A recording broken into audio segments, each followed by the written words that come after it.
성도 여러분 안녕하세요. 네, 모든 성도님들 한 분 한 분 정말 반갑습니다. 특별히 또 교회를 오랜만에 방문하신 정성철 정신철 집사님 그리고 또 변혜연 학생 오늘 여러분들과 함께 예배드릴 수 있게 되어서 하나님께 특별히 감사하게 생각합니다. 여러분 지난 한 주간 건강하셨죠? 네, 여러분 혹시 마음속에 무거운 짐이 있으신 분들이 계신지 모르겠습니다. 몸이 아프신 일로 인해서 혹은 뭐 그 외의 일들로 인해서 혹시 여러분들 마음속에 짐이 있으시다면은 이 시간 여러분 마음속에 짐을 예수님의 십자가의 발 앞에 내려놓으신다면은 예수님께서 정말 세상이 알 수 없는 평화 그리고 세상이 알 수 없는 쉼을 여러분의 마음속에 저는 분명히 주실 수 있다고 믿습니다. 여러분 믿으시는 마음으로 그렇게 하시기를 간절히 바라겠습니다. 제가 저희 교회하고 파밍턴 교회 두 교회를 같이 맡고 있는데 지난 한 달, 두 달 사이에 파밍턴 교회에서는 한 5가정이 상을 당하셨어요. 네, 저를 포함해서 5가정이 상을 당하시고 그 상들 중에서 4개의 상은 지난 2, 3주 사이에 있었던 일들입니다. 그래서 제가 지난주 금요일 날 한 교회 여청년의 장례식을 참석을 하고 또 하기 위해서 이제 캔자스시티를 갔는데 제가 어젯밤에도 말씀을 드렸습니다만 이 청년은 36살 케냐에서 온 청년입니다. 중학교 때 케냐에서 미국을 이민을 왔는데 제가 가본 장례식들 중에서 하객도 가장 많았고 한 300여 명이 오시고 또 온라인으로 방영을 했어요. 근데 온라인으로도 한 700명 정도가 시청을 하셨는데 모든 죽음이 사실 다 슬픈 죽음입니다만 이 청년은 참 특별한 청년이었어요.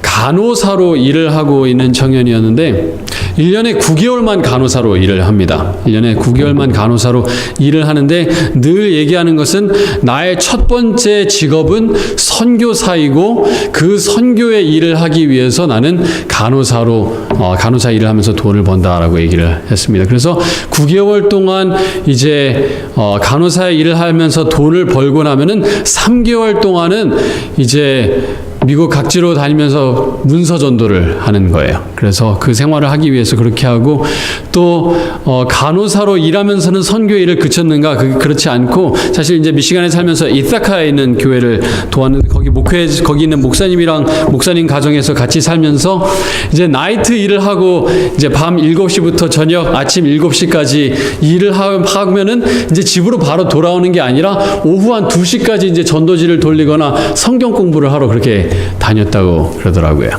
그러다가 정말 갑자기 아무도 예상하지 못하게 심장마비로 세상을 떠났습니다. 그래서 이제 장례식을 제가 참석을 하기 위해서 이제 장례식 설교를 준비하면서 이 친구가 여러 곳에서 이제 간증을 하고 설교를 하고 뭐 수천 명 앞에서도 간증을 했던 친구인데 이 친구가 어떤 삶을 살았는가 보기 위해서 이제 유튜브에 들어가서 이 친구가 했던 설교들을 이제 그 친구의 이름을 딱 검색을 했는데 그 친구의 설교 제목 중에 하나가 무슨 제목이었는가 하면은 Prepared to meet the Lord. 예수님을 만날 준비가 되었다. 그런 제목이 있었어요. 그래서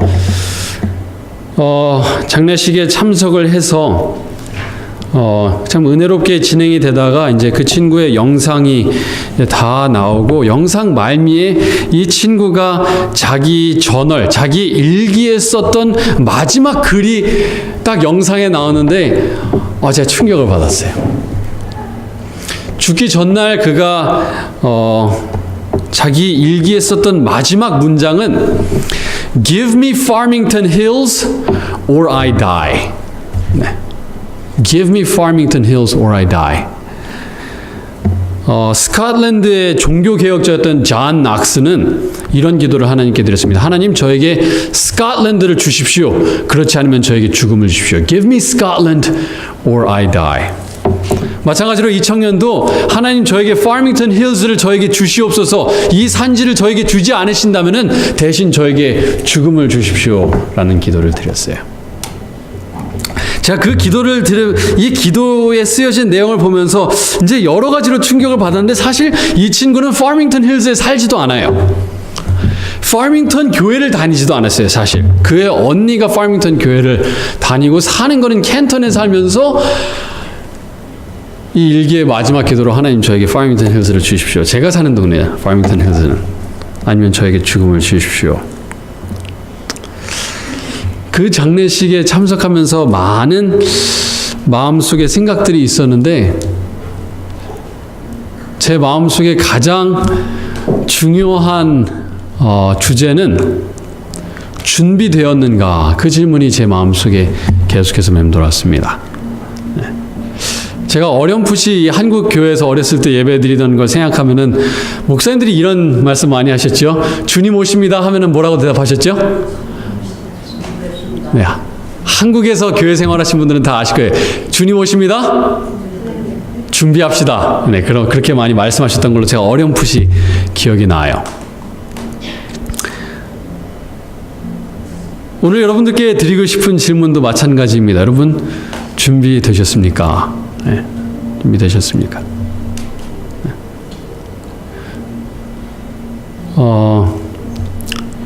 지난 한 달 반여 사이에 5분이 저희 교회 이제 파밍턴 교회에서 상을 당했다고 말씀을 드렸는데 그 중에 3분은 정말 예상치 못하게 돌아가신 분들이세요. 전혀 예상치 못하게 돌아가셨는데 사람의 운명은 크게 4가지로 나뉘게 됩니다. 모든 사람의 운명이 4가지에서 벗어날 수가 없어요. 크게는 2가지로 분류할 수 있고 더 자세히 분류하자면 4가지가 있는데요. 크게 2가지로 분류하자면은 모든 사람들은 죽거나 살아있는 동안에 예수님을 만나게 됩니다. 예수님의 재림을 경험하게 됩니다. 죽거나 살아있는 동안에 예수님을 만나게 돼요. 근데 죽은 사람들은 2가지로 분류할 수가 있습니다. 죽은 다음에 예수님께서 재림하실 때에 다시 살아나갖고 예수님을 영접하는 사람들이 있는가 하면은 그때 부활하지 못하고 예수님께서 부활한 성도들을 하늘로 데려갔다가 1000년 이후에 새 예루살렘이 땅에 내려올 때에 그때의 부활에서 악인의 부활들의 부활에 부활하는 사람들이 있습니다. 그렇게 죽은 사람들은 2가지로 분류할 수가 있어요. 자, 그러면 예수님께서 재림하실 때 살아있는 사람들도 2가지로 분류할 수 있는데 한 부류의 사람들은 예수님의 재림을 준비하였다가 예수님께서 오실 때 기쁘게 예수님을 맞이하는 사람들이 있고 반면에 그렇지 않고 예수님께서 오실 때 멸망당하는 사람들이 있습니다. 그런데 우리 믿는 사람들에게 중요한 것은 믿는 사람들에게 중요한 것은 우리가 죽느냐 죽지 않느냐는 사실 그렇게 중요한 문제가 아니에요. 왜 중요한 문제가 아닌가 하면은 죽음은 사실 죽는 사람 본인에게는 아무것도 아니에요. 성경은 분명히 말하기를 죽는 사람은 아무것도 알지 못한다고 말하기 때문에 죽는 것은 정말 그 죽은 사람 본인에게는 한순간입니다. 물론 그 외의 유족들에게는 정말 큰 슬픔이지만 죽은 사람 본인에게는 지금 살아서 예수님을 만나나 죽어서 예수님을 만나나 그 순간은 마찬가지로 느껴지는 것입니다.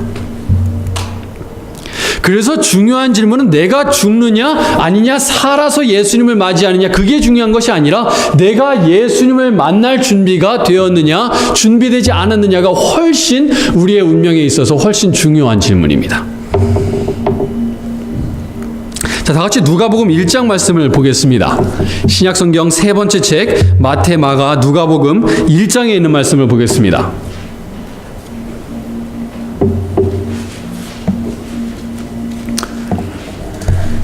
자, 오늘 저희가 재림의 준비를 생각하면서 이 재림을 준비한다는 것이 참 막연하게 들릴 수 있습니다. 네, 우리가 뭐 어떤 스포츠 경기를 준비한다 그러면은 뭐 그 스포츠 경기를 위해서 연습을 하고 운동을 하는 것이 준비가 될 수 있는데 딱 재림 준비라고 하면은 머릿속에 마땅히 딱 떠오르는 것이 굉장히 막연하게 느껴집니다. 그렇기 때문에 저희가 오늘 먼저 초림을 사람들이 어떻게 맞이하였는지를 보면서 좀 구체적으로 어떻게 재림을 준비할지를 좀 생각을 해보도록 하겠습니다. 초림을 준비하는 모습과 재림을 준비하는 모습은 크게 다르지 않습니다. 예수님께서 첫 번째 오셨을 때에 하나님께서 그의 백성들을 어떻게 준비시켰는지 먼저 보겠습니다. 누가복음 1장 13절의 말씀을 보겠습니다.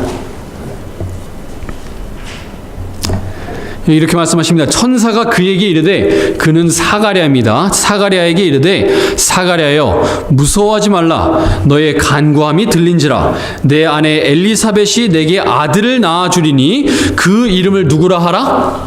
요한이라 하라. 네. 여러분 잘 아시는 말씀입니다. 사가랴와 엘리사벳이 나이가 아주 많도록 하나님께 간구했습니다. 하나님 저에게 아이를 주십시오 했지만 그들이 원하던 아이가 생기지 못하다가 이제 드디어 천사가 나타나서 너의 기도가 들어진 바 되었다. 너희가 아이를 낳을 것인데 그 이름을 요한이라 하라고 얘기하면서 그 뒤에 이어서 말씀하시기를, 이 요한은 그냥 태어나는 것이 아니라 너의 기도 때문에만 태어나는 것이 아니라 이 요한은 특별히 해야 될 일이 있다라고 말씀하셨습니다. 그 해야 될 일이 무엇이었는가? 16절부터 나옵니다. 이스라엘 자손을 주 곧 그들의 하나님께로 많이 돌아오게 하겠습니다. 그가 또 엘리야의 심령과 능력으로 주 앞에 먼저 와서 아버지의 마음을 자식에게, 거스르는 자를 의인의 슬기에 돌아오게 하고 주를 위하여 세운 백성을 어떻게 하리라? 준비하리라. 자, 침례 요한에 해야 될 일들이 아주 많이 있었지만 그 중에서 가장 중요한 일은 무엇이었는가 하면 하나님의 백성을 무엇 하는 일이었는가 하면 준비시키는 일이었습니다. 예수님께서 이 땅에 오셔서 지상사역을 시작하시는데 예수님을 맞이하기 위해서 백성들을 준비시키는 일을 하나님께서 침례 요한에게 맡기셨습니다. 자, 그러면은 이 침례 요한이 예수님의 초림을 위해서 어떻게 백성들을 준비시켰는가, 그 모습을 좀 살펴보겠습니다. 누가복음 3장에 그 모습이 나와 있습니다. 누가복음 3장 3절부터 보겠습니다.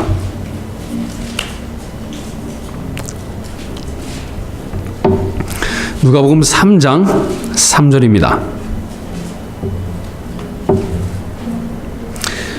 요한이 요단강 부근 각처에 와서 죄 사함을 받게 하는 회개의 침례를 전파하니. 자, 여기서 잠깐 멈추겠습니다. 여러분, 회개는 마음속에서 이루어지는 것입니까? 아니면 행동에서 이루어지는 것입니까? 네, 마음에서 이루어지는 것입니다. 계속해서 보겠습니다. 4절 말씀입니다. 선지자 이사야의 책에 쓴 바 광야에서 외치는 자의 소리가 있어 이르되, 너희는 주의 길을 준비하라. 그의 오실 길을 곧게 하라. 모든 골짜기가 메어지고 모든 산과 작은 산이 낮아지고 굽은 것이 곧아지고 험한 것이 평탄하여질 것이요 모든 육체가 하나님의 구원하심을 보리라. 자, 이 예언의 말씀은 침례 요한이 예수님의 초림을 어떻게 준비할지를 예언해 놓은 말씀입니다. 그런데 어떻게 준비시키는가 여러 가지가 나옵니다만, 예수님께 오실 길을 곧게 하고 산을 낮게 하고 골짜기를 메우는 등의 일을 할 것이라고 얘기를 했는데, 자, 여러분, 침례 요한이 이스라엘의 교통부 장관으로 일하면서 뭐 실제로 길에 나가서 뭐 길에 아스팔트 깔고 그런 일을 했습니까? 안 했습니까? 안 했어요. 뭐 산 위에 올라가고 실제로 뭐 산을 깎고 그 흙을 가져다가 골짜기에다가 넣고 하는 일을 했어요? 안 했어요? 안 했어요. 자, 그러면 길을 곧게 하고 산을 낮게 하고 골짜기를 높게 한다는 것은 무엇에 관련된 말씀입니까? 마음의 길을 곧게 하고 높은 산과 같은 마음, 어떤 마음입니까? 교만한 마음을 낮추고 낮은 골짜기 같은 마음, 어떤 마음들이 비참한 마음, 그런 비참한 마음들을 높여주는 그런 마음의 준비를 시킬 것을 여기서 얘기하고 있습니다. 자, 그런데요, 침례 요한의 기별을 들었던 사람들이 이제 와서 침례 요한에게 묻습니다. 자, 우리가 어떻게 그런 일이 일어날 수 있습니까? 10절에 그런 질문들을 합니다. 무리가 물어서 이르되, 그러면 우리가 무엇을 하리이까? 침례 요한님, 저희가 설교 말씀 다 들었는데 이 말씀에 어떻게 반응하면 좋겠습니까? 11절에 이렇게 얘기합니다. 대답하여 이르되, 옷 2벌 있는 자는 옷 없는 자에게 나누어 줄 것이요. 자, 여러분, 이 옷은 무엇을 상징합니까? 이 옷 2벌 있는 사람은 옷 없는 사람에게 나눠줘라. 이 옷은 무엇을 상징합니까? 사실 이 옷은 상징이 없어요. 이 옷은 뭘 얘기하는 거예요? 실제 옷을 얘기하는 거예요. 옷 두 벌 있는 자는 옷 없는 자에게 나눠줄 것이요 먹을 것이 있는 자도 그렇게 할 것이니라 하고, 침례 요한이 사람들이 와서 그에게 묻기를 어떻게 할까요? 할 때 그의 대답은 무엇인가 하면은 실제로 너가 가지고 있는 재물을 실제로 다른 사람들에게 나눠 주어라. 계속해서 말합니다. 12절 세리들도 침례를 받고자 하여 와서 이르되 선생이여 우리는 무엇을 하리이까? 어떻게 당신의 말씀에 반응하면 좋겠습니까? 이르되 부과된 것 외에는 거두지 말라 하고, 군인들도 물어 이르되 우리는 무엇을 하리이까 하며 이르되 사람들에게 강탈하지 말며 거짓으로 고발하지 말고 받는 급료를 족한 줄로 알라 하니라. 자, 침례 요한이 대답할 때에 마음에 관련된 것을 얘기했습니까? 행동에 관련된 것들을 말씀했습니까? 행동을 얘기하고 있어요. 마음을 준비하는 기별을 전했던 침례 요한이 실질적으로 이 재림을, 이 예수님의 초림을 어떻게 준비하면 좋겠습니까? 라는 질문에는 무엇을 가지고 얘기하는가 하면 행동을 어떻게 바꿔야 되는지를 얘기하고 있습니다. 많은 재물을 쥐고 있는 그 손을 놓아서 가난한 사람들에게 나눠주고, 너희가 지금까지 잘못 거짓된 행동을 하는 것이 있느냐, 부정직하게 하는 것이 있느냐, 다른 사람들을 약탈하는 것이 있느냐, 그것을 그만두어라, 너희의 행동을 바꾸어라 라고 얘기를 하고 있습니다.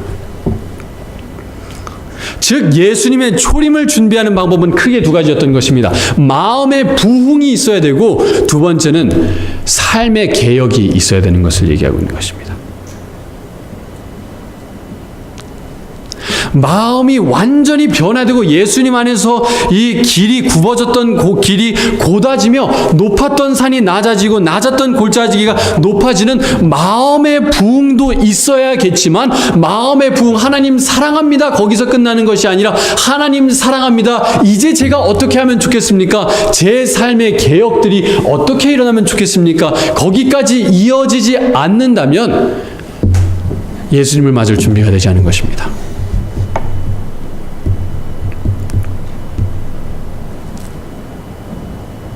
자, 이제 저희가 초림을 맞았던 사람들에 대해서 저희가 살펴봤는데요. 자, 이제 재림을 맞는 사람들에 대해서 한번 살펴보도록 하겠습니다. 요한계시록 6장 말씀입니다. 요한계시록, 성경의 마지막 책 요한계시록 6장 말씀을 보시면 예수님께서 재림하시는 광경에 나와 있습니다. 요한계시록 6장 14절부터의 말씀입니다. 성경의 마지막 책입니다. 요한계시록 6장 14절 말씀입니다.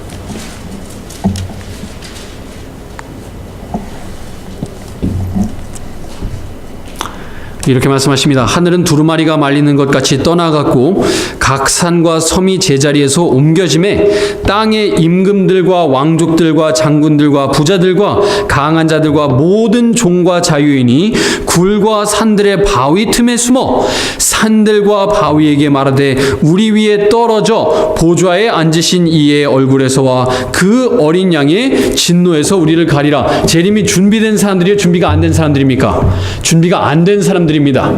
그런데 그 다음에 나오는 질문은 이렇게 묻습니다. 그들의 진노의 큰 날이 이르렀으니 누가 능히 어떻게 하리요? 서리요 하더라. 자, 일반적으로 문학에서 이런 질문이 나오면은 누가 능히 서리요? 그 질문에 대한 대답은 흔히 어떤 대답이 나와야 되냐면 능히 설 수 있는 사람이 있다 없다?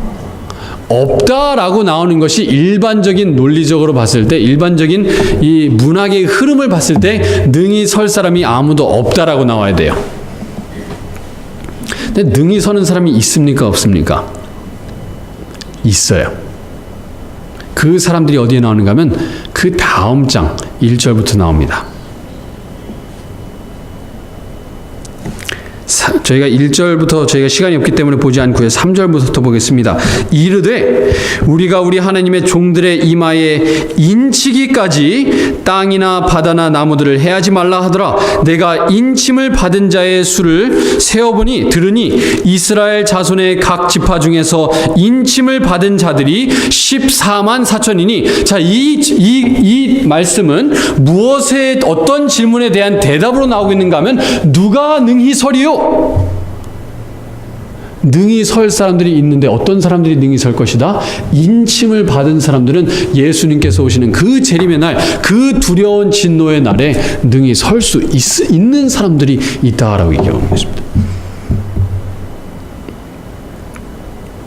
그 능히 쓴 사람들의 이 재림을 준비한 사람들의 특징은 무엇인가?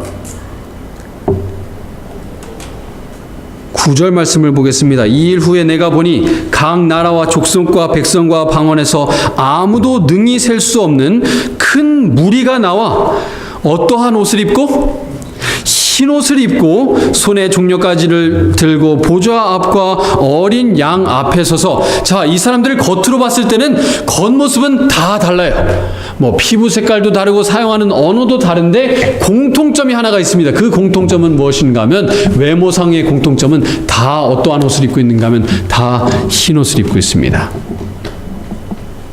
근데 어떻게 하얘진 옷인가? 14절입니다. 내가 말한 13절부터 보겠습니다. 장로 중 하나가 응답하여 내게 이르되 이 흰 옷 입은 자들이 누구며 또 어디서 왔느냐? 이 재림의 준비가 된 사람들, 예수님의 재림의 날에 능히 설 사람들은 어떤 사람들이냐? 14절이 이렇게 말씀하십니다. 내가 말하기를 내 주여 당신이 아시나이다 하니 그가 나에게 이르되 이는 큰 환난에서 나오는 자들인데 어린 양의 피에 그 옷을 씻어 어떻게 하게 하였느니라? 희게 하였느니라. 왜 옷이 하얗습니까? 어디에 씻어서 하얀 거예요? 어린 양의 피에 씻었기 때문에 그 옷이 하얀 것입니다. 이사야 64장 6절 찾아보지는 않으셔도 됩니다만, 이사야 64장 6절에는 말하기를 우리의 의는 다 더러운 옷 같다고 말씀하셨어요. 근데 그 더러운 옷을 예수님의 피에 씻었더니 그 옷이 어떻게 되었어요? 하얘진 거예요. 무엇을 얘기하는 겁니까? 마음의 부흥이, 마음이 달라진 거예요. 십자가에 달리신 예수님을 마음속으로 바라보면서 회심의 경험을 통해서 그들의 마음이 달라진 것을 여기서 얘기하고 있어요. 네, 그 흰옷은 제가 자주 인용하는 말씀입니다. 요한계시록 19장 말씀을 보겠습니다. 그 흰옷이 예수님의 피에 씻어서 하얘졌는데요. 그 흰옷 자체는 무엇을 나타내는가? 요한계시록 19장 7절과 8절 말씀입니다. 요한계시록 19장 7절과 8절입니다. 우리가 즐거워하고 크게 기뻐하며 그에게 영광을 돌리세. 어린 양의 혼인 기약이 이르렀고 그의 아내가 자신을 준비하였으므로 그에게 빛나고 깨끗한 세마포 옷을 입도록 허락하셨으니 이 세마포 옷은 성도들의 무엇이로다? 옳은 행실이로다. 그 흰옷은 왜 하얘졌습니까? 예수님의 피에 씻어서 하얘졌는데 그 흰옷 자체는 무엇을 나타내는가 하면은 성도들의 달라진 개혁된 삶을 나타내고 있습니다. 예수님으로 인해서 바뀌어졌던 마음이 삶 속에 나타나는 것이 바로 이 흰옷을 나타내는 거예요. 재림의 날에 누가 설 것인가? 이 질문은 사실 요한계시록에만 나오지는 않습니다. 구약성경에 여러 번 등장합니다. 여러분, 구약성경의 마지막 책 말라기 3장을 보시면은 똑같은 질문이 성경에 나와 있습니다. 도대체 누가 이 두려운 날, 이 진노의 날에 누가 설 수 있을 것인가? 구약성경 끝에서 두 번째 장입니다. 마지막 책 말라기 3장 2절을 보시면 같은 질문이 나옵니다.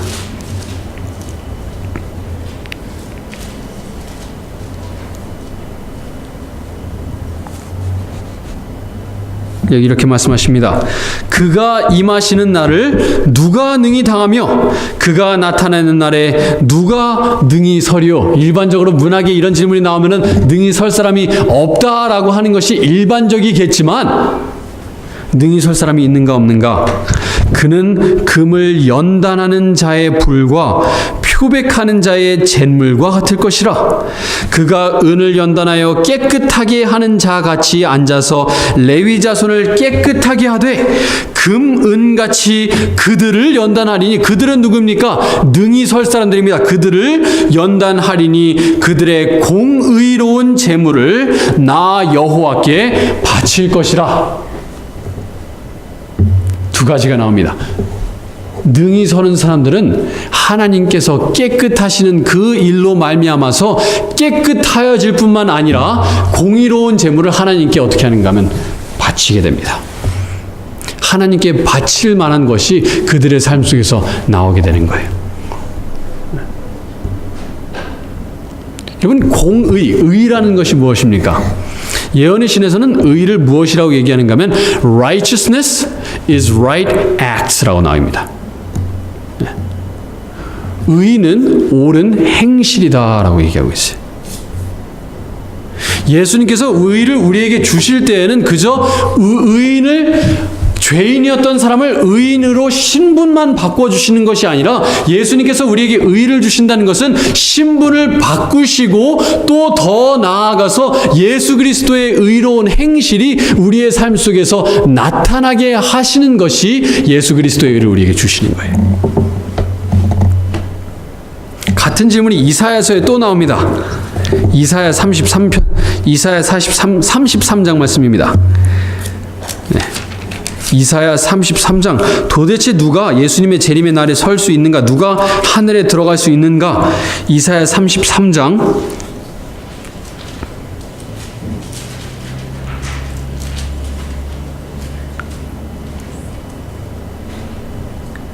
14절 말씀 보겠습니다.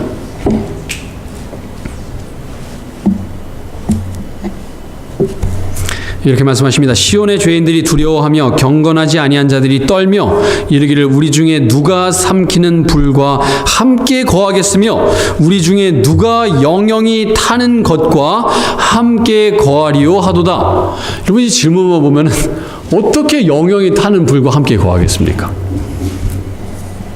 그런데 그럴 사람들이 있다라고 얘기를 해요. 어떤 사람들? 15절.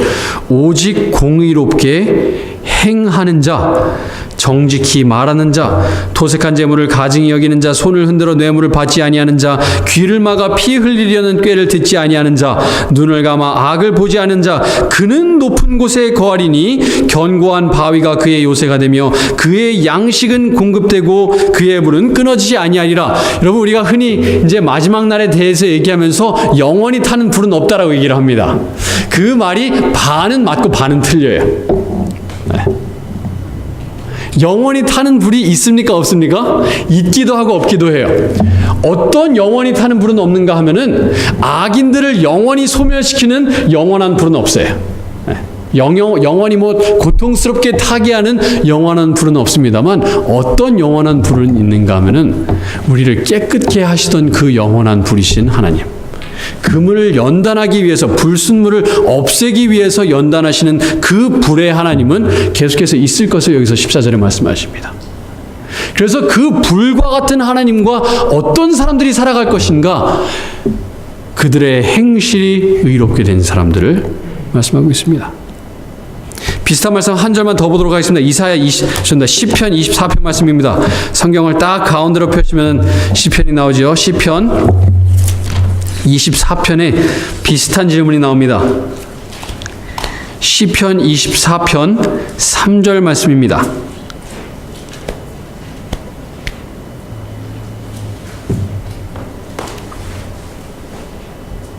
여호와의 산에 오를 자가 누구며 그의 거룩한 곳에 설 자가 누구인가? 이 질문에 대한 대답으로 첫 번째 말하는 두 가지는 이것입니다. 곧 무엇이 깨끗하며 손이 깨끗하며 무엇이 청결하며 마음이 청결하며 무엇을 얘기하고 있는가 하면 마음과 행실이 똑같이 깨끗한 사람들이 하나님의 거룩한 산에 설 것이라고 얘기하고 있는 것입니다. 마음의 부흥과 삶의 개혁이 같이 이루어지지 않은 삶은 예수님의 재림이 준비가 되지 않은 거예요. 그리고 그런 사람은 하늘에 들어가도 그 분위기에 적응을 해서 영원히 살아갈 수가 없어요. 계속해서 말씀하십니다. 뜻을 허탄한 곳에 두지 아니하며 마음에 대한 이야기입니다. 그 다음 거짓 맹세하지 아니하는 자보다 행동에 대한 이야기입니다. 그는 여호와께 복을 받고 구원의 하나님께 의를 얻으리니 이는 여호와를 찾는 족속이요 야곱의 하나님의 얼굴을 구하는 자로다. 왜 그들의 손이 깨끗하며 마음이 청결한가? 그들의 마음이 누구를 찾기 때문인가 하면 그들이 여호와를 찾고 야곱의 하나님의 얼굴을 계속해서 찾는 사람들이기 때문에 그렇습니다. 여러분, 침례 요한의 기별로 한번 다시 돌아오겠습니다. 그가 사람들의 마음을 준비시키고 그들이 삶의 개혁을 일으키기 위해서 침례 요한이 전했던 기별 중에서 가장 핵심적인 표현은 무엇인가 하면 보라. 무엇을 보라고 얘기합니까? 세상 죄를 지고 가는 하나님의 무엇이로다? 어린 양이로다. 누구를 바라보라고 얘기합니까? 예수를 바라보라. 너의 마음이 청결해지기를 원하는가? 너의 마음속에 부흥이 있기를 원하는가? 너희의 삶이 변화되기를 원하는가? 개혁되기를 원하는가? 보라! 세상 죄를 지고 가는 어린 양을 바라보아라. 사랑하는 성도님 여러분, 여러분의 마음속에 부흥이 필요하십니까? 삶의 개혁이 필요하십니까? 여러분, 예수 그리스도를 항상 생각하시길 바랍니다. 그 두 가지가 같이 이루어지지 않으면은 부흥 없는 개혁은 계속해서 이루어질 수 없어요. 부흥 없는 개혁은 율법주의에 빠지게 돼요. 개혁 없는 부흥은 지속이 되지 않습니다. 지속되기 위해서는 이 부흥과 개혁이 같이 이루어지지 않으면은 이 부흥만 갔을 때는 값싼 감성주의에 빠지게 돼요. 그저 뭐 좋은 음악만 나오고 주여 주여만 하면은 이 마음이 불타는 감상주의에 빠지게 돼요. 예수님께서 재림하실 때 주여 주여 하는 이마다 천국에 가지 않을 거라고 말씀하셨어요. 이 값싼 감상주의에 빠져갖고 마음에 부흥이 있다라고 하는 그런 사람들이 하늘에 갈 것이 아니라 하나님의 뜻대로 행하는 자라야 하늘에 들어갈 것이라고 말씀하셨어요. 이 재림의 준비를 좀 이야기 형식으로 저희가 좀 한번 두 이야기를 통해서 좀 살펴보도록 하겠습니다. 마태복음 25장 말씀입니다.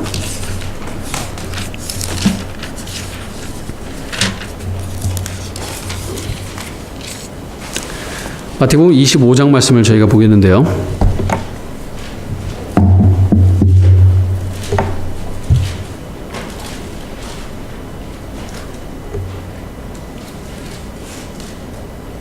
제가 그 말씀을 보기 전에 제가 예언의 신 말씀과 능력이라고 하는 책의 116페이지에 있는 말씀을 좀 읽어드리도록 하겠습니다.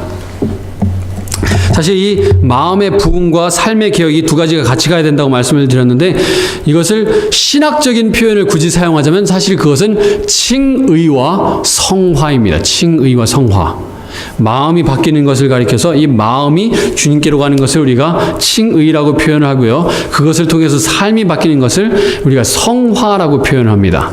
이 말씀과 능력이라고 하는 책 116페이지에는 이 칭의와 성화를 아주 잘 표현해 주고 계십니다. 여기 이렇게 말씀하십니다. 칭의는 하늘나라에 들어갈 수 있는 증이다 라고 표현하세요. 타이틀이다, 증서이다, 권리다, 자격이다. 그리고 성화는 하늘나라에서 살 수 있는 적합성이다 라고 표현을 하세요. 그런데 증만 있다고 해서 들어가는 것이 아니라 하늘나라에 살 적합성이 없으면은 그 사람은 불행할 수밖에 없어요. 하늘나라에 갔을 때. 그래서 이 증과 적합성이 같이 있어야 됩니다. 이 칭의에 대해서는 이렇게 말씀하십니다. 회개하는 죄인이 하나님 앞에 통회하고 그를 위한 하나님의 속죄를 깨닫고 이 속죄를 현세와 내세의 유일한 소망으로 받아들이면 그의 죄는 용서를 받는다. 이것이 바로 칭의다라고 말씀하세요. 네. 회개하여서 예수님의 사랑을 받아들이는 것이, 그리고 용서를 받는 것이 칭의다. 그럼 성화는 무엇인가? 성화란 한순간, 한시간, 하루의 일이 아니다. 뭐 지금 내가 한순간 하나님 믿습니다 해갖고 성화가 이루어지는 것이 아니라, 성화는 필생, 평생 동안 이루어지는 사업이다.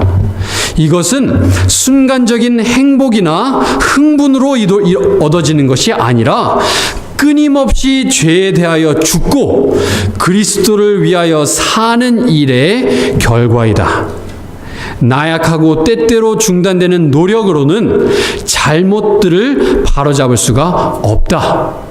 다시 한번 말씀드리겠습니다. 나약하고 때때로 중단되는 노력으로는 잘못들을 바로잡을 수 없고 품성의 개혁을 단행할 수 없다. 오로지 오랜 끈기 있는 노력, 괴로운 훈련, 쓰라린 투쟁에 의해서만 승리의 성화를 경험할 수 있다.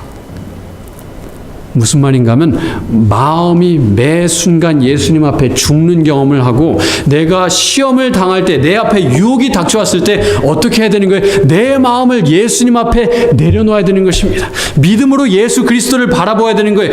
세상 죄를 지고 가신 예수님을 바라볼 뿐만 아니라, 예수님 붙들고, 예수님 이 유혹을 제가 이길 수 있게 해주십시오. 쉽게 넘어지는 것이 아니라 예수님을 계속해서 붙들고, 어린 양이 어디로 이끌든지 그 발을 뭐 질질 끌려가든지 걸어서 가든지 이 어린 양을 계속해서 따라가는 거예요.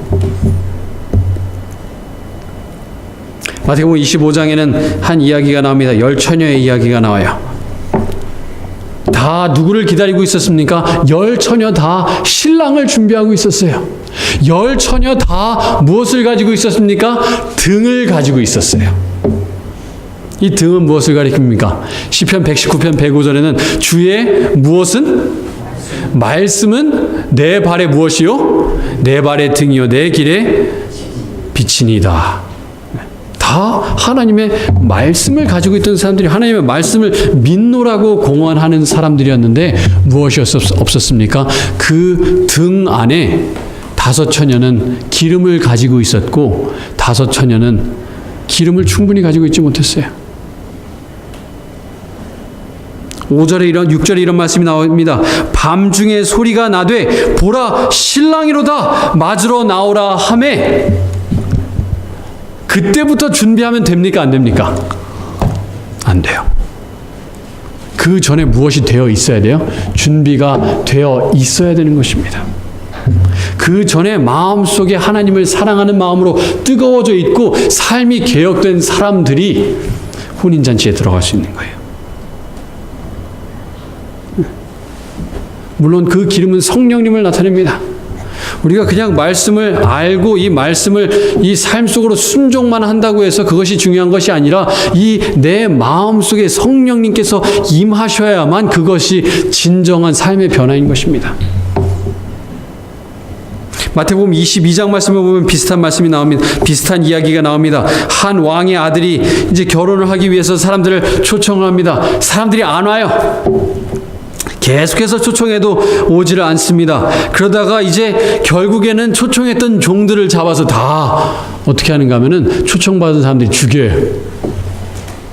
종들을 죽입니다. 그랬을 때 왕은 어떻게 합니까? 왕이 노하여 군대를 보내어 그 살인한 자들을 진멸하고 그 동네를 불사른 다음에 다시 한번 사람들을 초청을 합니다. 그때 많은 사람들이 와요. 혼인잔치에 많은 사람들이 왔습니다. 많은 사람들이 청함을 받았는데요. 9절에 이렇게 말씀하십니다. 이에 종들에게 이르되 혼인잔치는 준비되었으나 청한 사람들은 어떠하지 아니하니? 합당하지 아니하다. 많은 사람들이 혼인잔치에 들어왔습니다. 왕이 그 혼인잔치에서 사람들을 둘러보다가 무슨 옷을 안 입은 사람을 발견했는가 하면은 예복을 입지 않은 사람을 발견해요. 그 사람은 어떠하지 않은 사람이었습니까? 합당하지 아니한 사람이었어요. 마음이 변하지 않고 삶이 변하지 않고 그의 습관들이 변하지 않았던 사람이었습니다.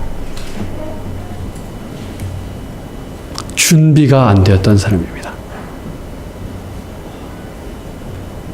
사랑하는 성도 여러분, 매일매일의 삶 속에 예수님을 바라보는 일들이 있어야 됩니다.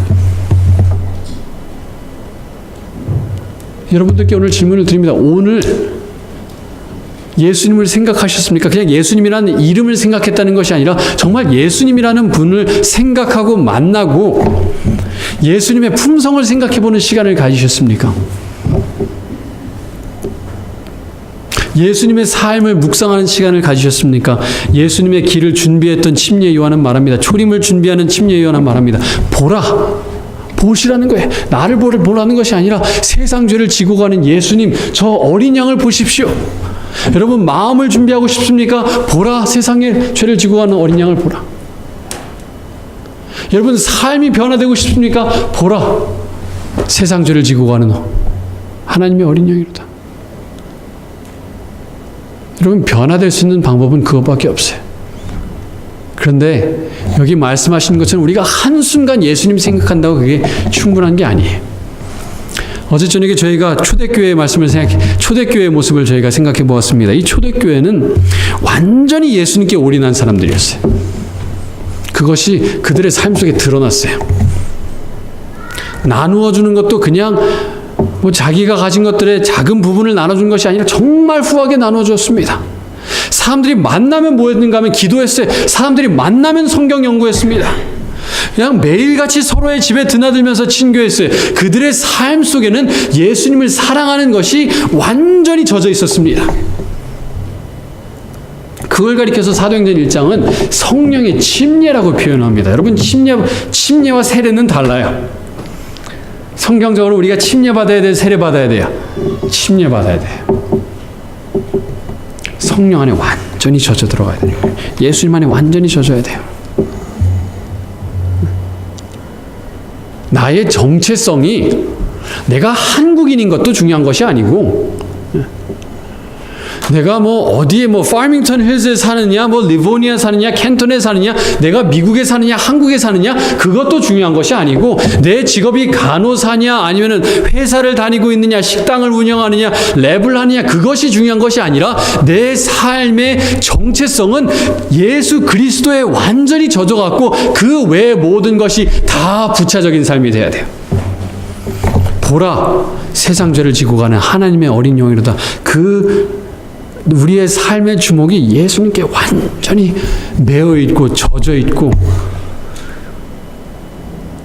그럴 때에 우리의 삶은 준비가 돼가게 되는 것입니다. 마음이 변화될 뿐만 아니라 거기서 삶이 바뀌고, 그래서 나약하고 때때로 중단하는 것이 아니라 꾸준히 성도들의 무엇이 여기 있나니, 성도들의 인내가 여기 있나니. 사랑하는 성도 여러분, 세상 죄를 지고 가는 하나님의 어린 양을 매일 매순간 생각하시길 바랍니다. 여러분의 마음의 생각이, 여러분의 삶의 방향이 그 방향에서 절대로 벗어나지 않으시길 바랍니다. 여러분의 삶에서 가장 중요한 것이 마태복음에서 말씀하신 것처럼 하나님의 나라와 그의 의를 구하라. 그리하면 이 모든 것을 너희에게 더하시라고 말씀하셨던 것처럼 여러분 가장 먼저 하나님의 나라와 그의 의를 구하시는 여러분이 되시길 바랍니다. 그렇게 하셔서 여러분의 마음이 부흥되시고 삶이 송두리째 바뀌셔서 예수 그리스도를 준비된 마음으로 맞으시는 여러분과 제가 되길 바라면서 오늘 말씀을 줄이도록 하겠습니다.